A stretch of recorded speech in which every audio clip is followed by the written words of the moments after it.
Hello student, welcome to our lecture.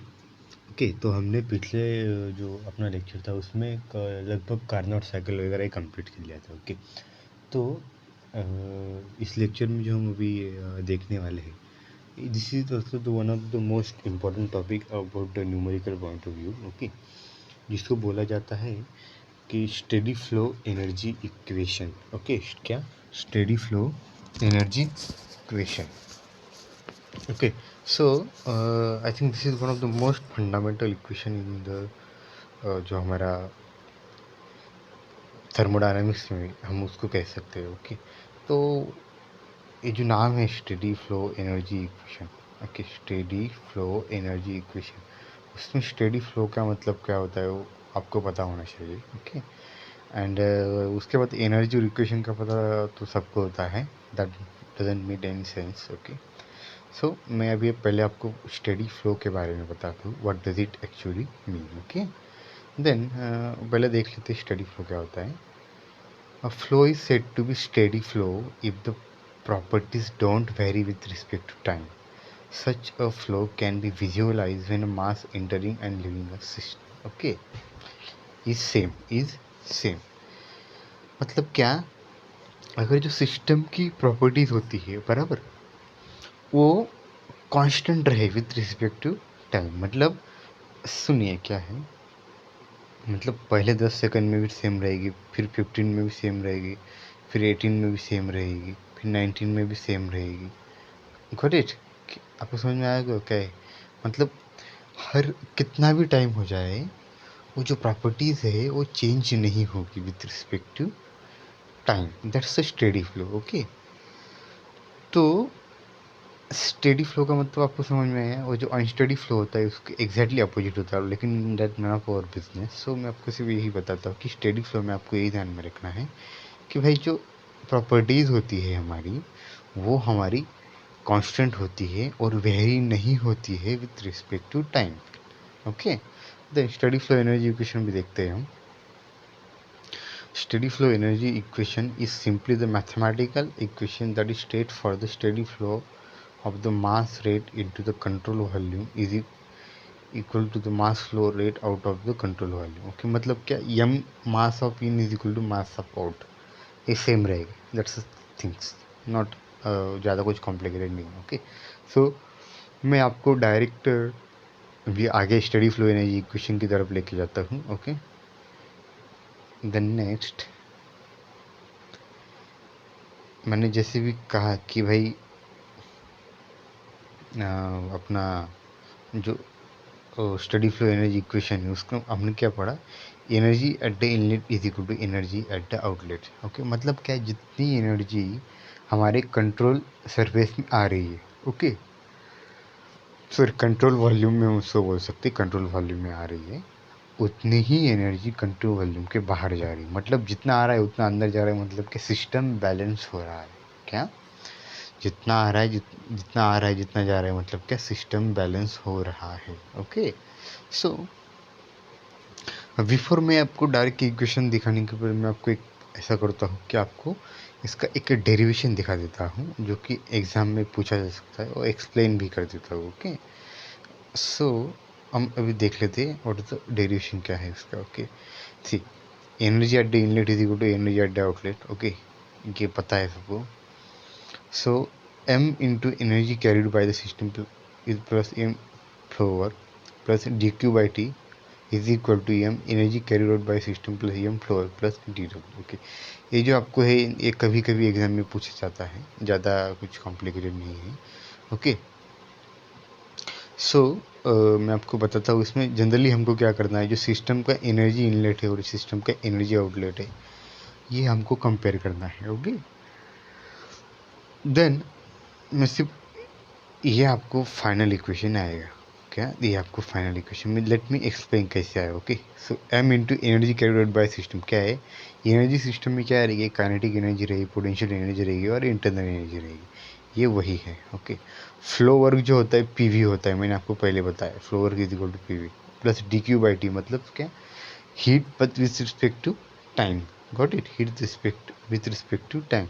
Same m into K P exit के लिए, exit की के ई क्या है, पी क्या है, आई क्या है। के ई मतलब काइनेटिक एनर्जी, पी मतलब पोटेंशियल एनर्जी एंड आई मतलब internal energy, plus M into P two V two, M into P two V two, okay ये वाला। And then D W by two, M into P two V two क्या है, flow work outside, okay. And D W by T क्या है, work by time, okay. Then उन सब की value हमने डाल दी, okay. One of C one square G Z one plus U, C one क्या है हमारा वेलोसिटी, आपको पता होगा ना, ये क्या काइनेटिक एनर्जी का formula one half M C square या M V square, M V यहाँ हमने सी को डिजिग्नेट किया है, one and the same thing, okay. Then potential energy का क्या होता है, G Z one, okay. And then internal energy U one, same यहाँ डालने का है इस साइड में, ओके। देन वो सब सॉर्ट आउट करने के बाद हमारा यही इक्वेशन बच जाता है, m m in bracket one of C one square plus g z plus one in bracket complete plus q is equal to one half c two square plus g z two plus h two bracket complete plus डब्ल्यू, okay. आपको ध्यान में क्या है यह, okay. Then ये सिर्फ आपको डायरेक्ट ध्यान में रखना है इक्वेशन में, आपको बता देते उसमें C1 एंड C2 क्या है, inlet and outlet velocity respectively, ये आप पूरा लिख लीजिएगा। आपकी जो नोटबुक आएगी ना, उस नोटबुक में आप पूरा ये इक्वेशन लिख लीजिए, इक्वेशन आप पूरा नोट डाउन कर लीजिए, ओके। Z1 Z2 का है distance of exit in inlet and exit section from the reference, okay. Then H1 and H2 enthalpy of the system, okay. W rate of the work, क्यों मैंने बताया आपको पर unit time है, U1 and two internal specific energy, P1 and two pressure at the inlet and outlet, and V1 and V2 क्या है, specific volume of the system at inlet and outlet, okay good.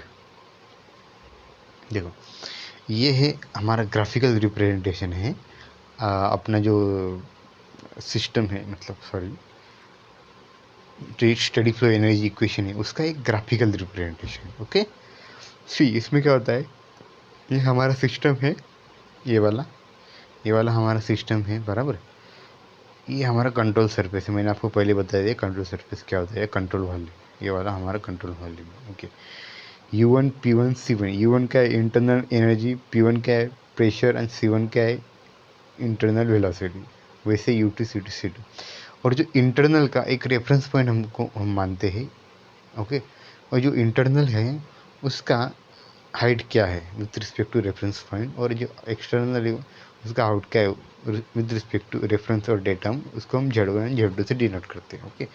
शायद ये भी जो आप क्या कर सकते हैं कि वीडियो पॉज कर लीजिए, पूरा डायग्राम पूरा निकाल दीजिए। If they ask you in the exam कि भाई स्टडी फ्लो एनर्जी इक्वेशन लिख दो, तो पहले आपको यह डायग्राम निकालनी है, और जो पिछले वाले जो हमने किया है ये वाला, एक मिनट, ये वाला, तो आपको ये लिख देना है पूरा, ओके।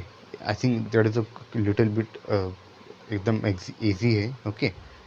देन ये जो इक्वेशन है आपको ये पूरा ध्यान में रखना है, ओके।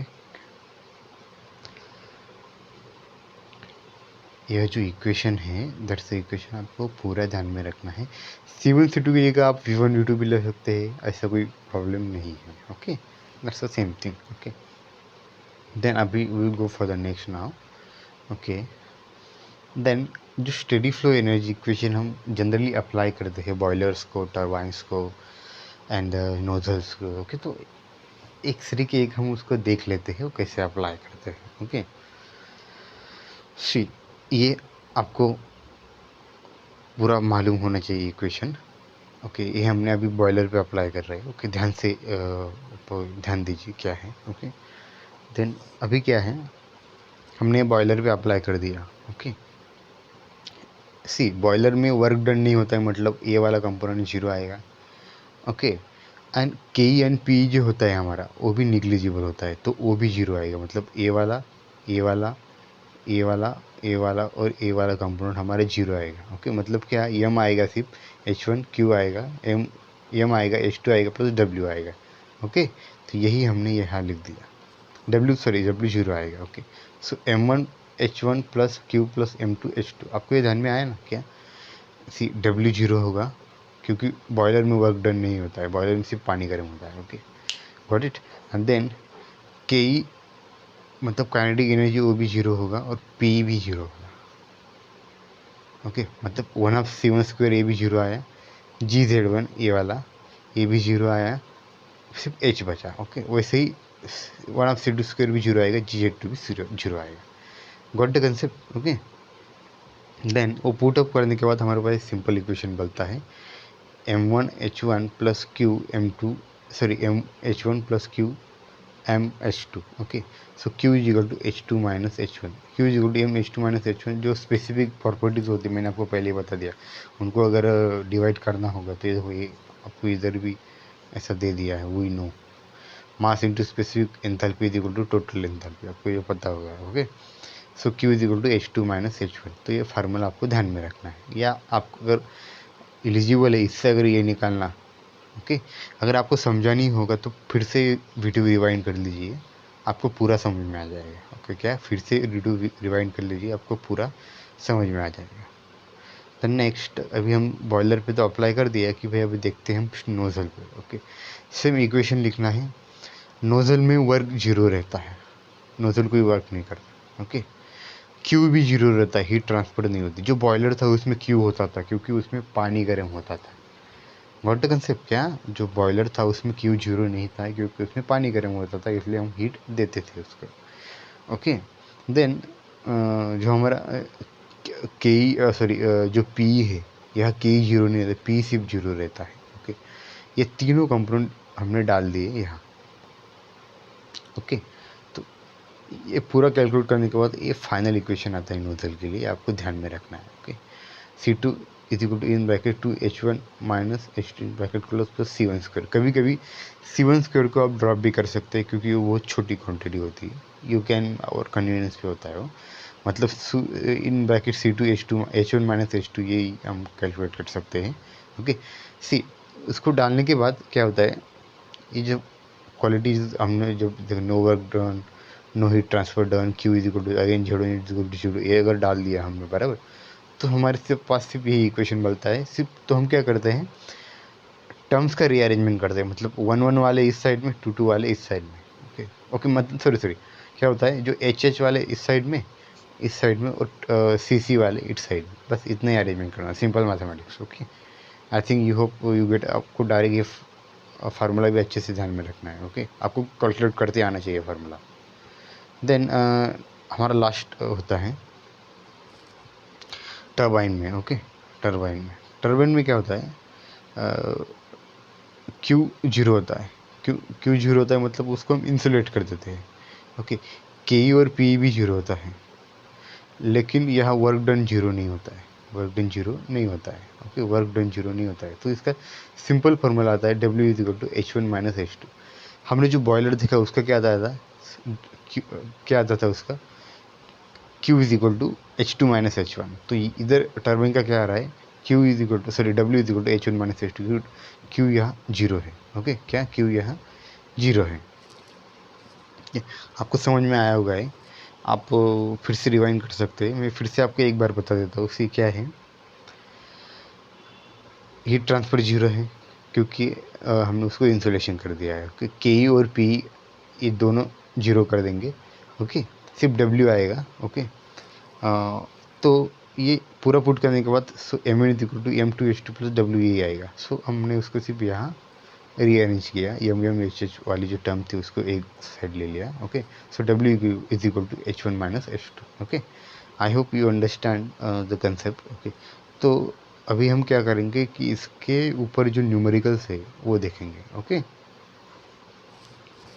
तो अभी हम कुछ न्यूमेरिकल देखते हैं जो आपके एग्जाम में कुछ आ सकते हैं, ऐसे न्यूमेरिकल्स। ओके, सो अभी क्या है, एट द इनलेट से मैं आप न्यूमेरिकल पढ़ता हूँ। At the inlet of the steam nozzle the enthalpy of steam passing is 3500 kilo joule पर kg and velocity is 60 metre पर सेकेंड। मतलब H1 दिया है हमको 3500, H1 दिया है हमको 35, H1 दिया है 3500। एक मिनट अच्छे से लिखता हूँ यहाँ आपको, जो हमारा H1 दिया है बराबर। ओके, वो कितना है 3500। ओके, देन हमारा जो V1 दिया है या C1 दिया है वो 60 मीटर पर सेकंड दिया है। What will be the velocity of the steam at the exit. Okay, मतलब क्या है, हमको V2 कैलकुलेट करना है। Okay, at the exit of the nozzle in the horizontal and enthalpy at the exit is, मतलब H2 भी दे दिया है हमको, क्या 25,100 kg/Celsius। The heat during the loss during the flow is negligible, मतलब Q इज इक्वल टू 0 दिया है। क्या ये बोला है ना, heat loss during flow is equal to 0, Q is equal to 0 दिया। ओके, देन क्या है, हम अभी आगे देखते हैं। ओके, ये डायग्राम आपको one and the same thing हमने पहले भी निकाला है। ओके, अगर हम डायरेक्ट फार्मूलेज पे जाए, ओके, जो हमने फार्मूलेज देखा है, तो उसमें जो H1 रेस टू फार्मूला और V1 का अगर पुट करें तो हमको डायरेक्ट मिल जाएगी V2। Okay, one and the same thing, जो V2 मिलेगा हमको वो स्क्वायर में रहेगा सिर्फ। ओके, जो मिलेगा वो स्क्वायर में रहेगा, उसको हमको स्क्वायर रूट लेना होता है। ओके, इसे मैं आपको बताता हूँ। So V2 is equal to 2 in bracket H1 minus H2 plus V1 square. Okay, 2 into 1000, ये 1000 क्यों लिया है, लेकिन जो हमको वैल्यू दी है वो किलो जूल में दिया है। क्या जो वैल्यू 1000 को क्यों हमने मल्टीप्लाई किया है, 1000 को क्यों हमने मल्टीप्लाई किया है, जो H1 और H2 की वैल्यू दी है वो किलो जूल में दी है। क्या किलो जूल में,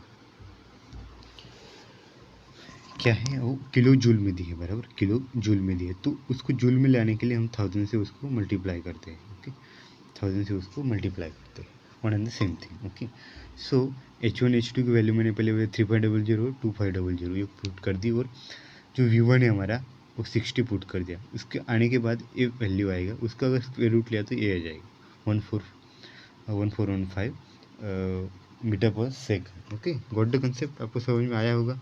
ओके, देन अभी अगला हम एग्जांपल लेते हैं।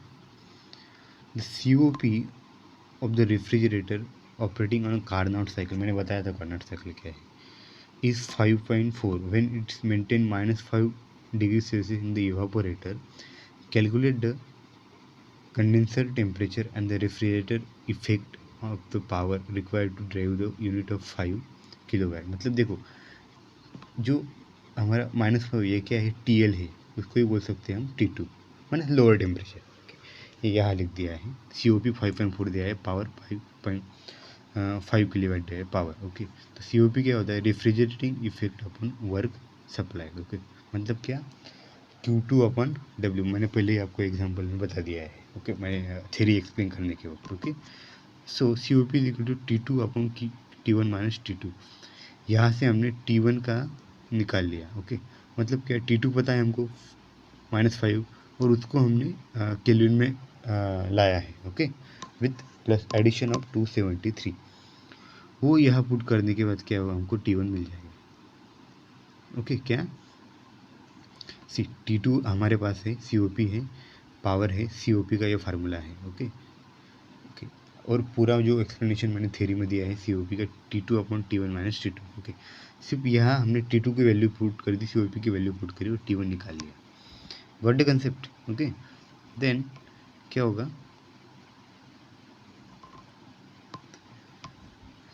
उसके बाद हमने T2 की वैल्यू निकाली, तो रेफ्रिजरेटिंग इफेक्ट हमको कैलकुलेट करना है, मतलब हमको Q2 कैलकुलेट करना है। Okay, so Q2 is equal to COP into W। क्या COP is equal to W, COP तो पता है हमको 5.4, और W भी पता है 5 किलोवाट। ओके, तो वो जो हमने कैलकुलेट करा 27 किलो जूल पर सेकंड। गॉट द कंसेप्ट, क्या किलो जूल पर सेकंड, ये उसका आंसर आ जाएगा। उसको आपको मिनट में करना होगा तो आप कर सकते हो, उसको मल्टीप्लाई बाय 60 करके, one and the same thing. आपको इसके ज़्यादा डीप में जाने की ज़रूरत नहीं है। ओके, देन अभी हम नेक्स्ट एग्जांपल देखेंगे एक इसका।